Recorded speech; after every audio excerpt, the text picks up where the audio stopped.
একটাও গুলি চলেনি, একটাও মিসাইল ছোড়া হয়নি, তবুও শত্রুর পুরো নৌবাহিনী ধ্বংস হয়ে গেল। এটা কোনো সিনেমার গল্প নয়, এটা সত্যি। কিন্তু প্রশ্ন হলো, আসলে কি হয়েছিল সেদিন? কিভাবে একটা নৌবাহিনী একটাও অস্ত্র না চালিয়ে শত্রুকে হাঁটু গেড়ে বসিয়ে দিল? আজকের গল্প শক্তির নয়, আজকের গল্প বুদ্ধির।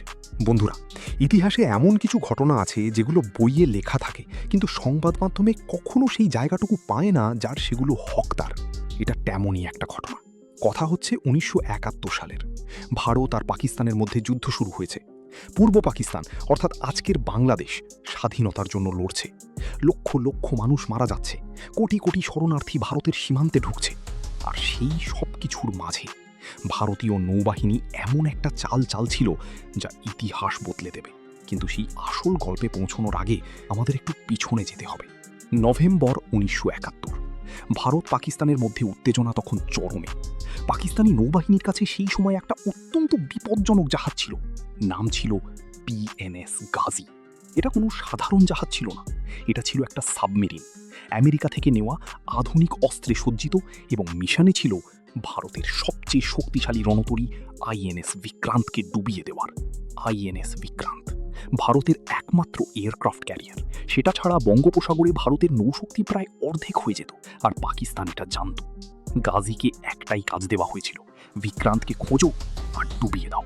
আর এখান থেকেই শুরু হয় আসল গল্প। ভারতীয় নৌবাহিনীর গোয়েন্দারা খবর পেল যে গাজী আসছে, বিক্রান্তকে বাঁচাতে হবে। কিন্তু কিভাবে? সরাসরি যুদ্ধে গাজীকে খুঁজে বের করা প্রায় অসম্ভব ছিল। পানির নিচে অন্ধকারে কোনো শব্দ ছাড়াই একটা সাবমারিনকে ধরা, এটা খড়ের গাদায় সুই খোঁজার চেয়েও কঠিন। তাই ভারতীয় নৌবাহিনী একটা দাও খেলল, এমন একটা দাও যা কোনো থ্রিলার উপন্যাসের চেয়ে কম নয়।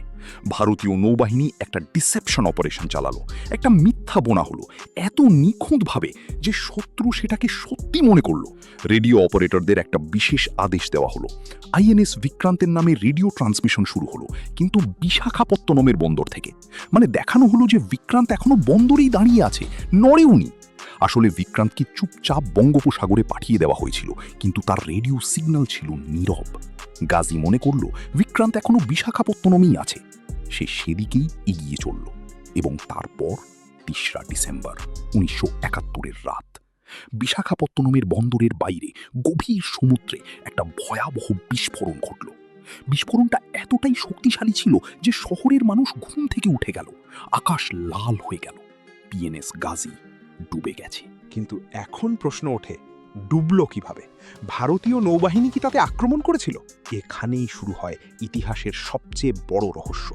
ভারতের দাবি আইএনএস রাজপুত ডেপথ চার্জেস ছুড়েছিল, যার ফলে ঘাজি ধ্বংস হয়। কিন্তু পাকিস্তান এটা মানে না। কিছু ইতিহাসবিদ মনে করেন ঘাজি নিজের ভুলেই ডুবেছে, হয়তো তার ভেতরে একটা টর্পেডো নিজেই বিস্ফোরিত হয়েছিল। আর কেউ কেউ বলেন ডিসেপশন অপারেশন এতটাই সফল ছিল যে ঘাজি ভুল জায়গায় নিজেদেরই একটা মাইনে ধাক্কা খেয়ে শেষ হয়ে গেল। যাই হোক, সত্যি ফলাফল একটাই ছিল, ঘাজি ডুবল। তার 93 জন নাবিক সমুদ্রের গভীরে চিরতরে হারিয়ে গেল, আর আইএনএস বিক্রান্ত নিরাপদ ছিল। কিন্তু এটা ছিল শুধু একটা অংশ। আসল খেলাটা চলছিল বঙ্গোপসাগরে। ঘাজি ধ্বংস হওয়ার পর আইএনএস বিক্রান্ত তার আসল মিশন শুরু করলো। তার হকার সি হক যুদ্ধ বিমানগুলো একের পর এক উড়তে শুরু করলো। পূর্ব পাকিস্তানের বন্দরগুলো অবরুদ্ধ করে দেওয়া হলো। চট্টগ্রাম, কক্সবাজার, খুলনা, চারদিক থেকে পাকিস্তানি নৌবাহিনী ঘেরাও হয়ে গেল। সমুদ্র থেকে কোনো রসদ আসতে পারছে না, কোনো সৈনিক নয়, কোনো অস্ত্র নয়, কোনো সাহায্য নয়। পূর্ব পাকিস্তানে মোতায়েন 93,000 পাকিস্তানি সৈন্য একা হয়ে পড়ল। আর এই অবরোধটাই সেই কাজ করল যা হয়তো বড় বড় আক্রমণও করতে পারত না। 16 ডিসেম্বর 1971 লেফটেন্যান্ট জেনারেল এ কে নিয়াজি ঢাকায় আত্মসমর্পণের দলিলে স্বাক্ষর করলেন। 93,000 পাকিস্তানি সৈন্য অস্ত্র নামিয়ে রাখল। এটা ছিল দ্বিতীয় বিশ্বযুদ্ধের পর ইতিহাসের সবচেয়ে বড় সামরিক আত্মসমর্পণ। আর সেই জয়ের ভিত্তি ছিল সেই রেডিওর মিথ্যা সিগন্যালে, সেই একটা ধোঁকায় যা ভারতীয় নৌবাহিনী ঘাজিকে দিয়েছিল। বন্ধুরা, এই গল্পটা আমাদের একটা অনেক গভীর কথা শেখায়। যুদ্ধ শুধু বন্দুক দিয়ে জেতা যায় না, আসল শক্তি থাকে চিন্তায়, কৌশলে। সেই একটা মুহূর্তে যখন আপনি শত্রুকে দেখান যেটা সে দেখতে চায়, আর আসলে সম্পূর্ণ অন্য কিছু করে যান। পিএনএস ঘাজি কি কোনো মিসাইল ডোবায়নি, তাকে ডুবিয়েছে একটা পরিকল্পনা। একটা মস্তিষ্ক, এমন একটা চাল যা আজও নৌসামরিক ইতিহাসে পড়ানো হয়। 1971-এর সেই যুদ্ধ শুধু মাটিতে লড়া হয়নি, সেটা আকাশে লড়া হয়েছিল, পানির নিচে লড়া হয়েছিল, আর সবচেয়ে জরুরি, মাথায় লড়া হয়েছিল। আর সেই মাথার লড়াইয়ে ভারত জিতেছিল আর জন্ম নিয়েছিল বাংলাদেশ। যদি এই গল্পটা আপনার ভালো লেগে থাকে তাহলে এটা তাদের কাছে পাঠান যারা ইতিহাসের এই অজানা অধ্যায়গুলো জানতে চায়। চ্যানেলটা সাবস্ক্রাইব করুন, কারণ এরকম আরও অনেক গল্প আসছে যেগুলো আপনি হয়তো কোথাও শোনেননি। জয় বাংলা।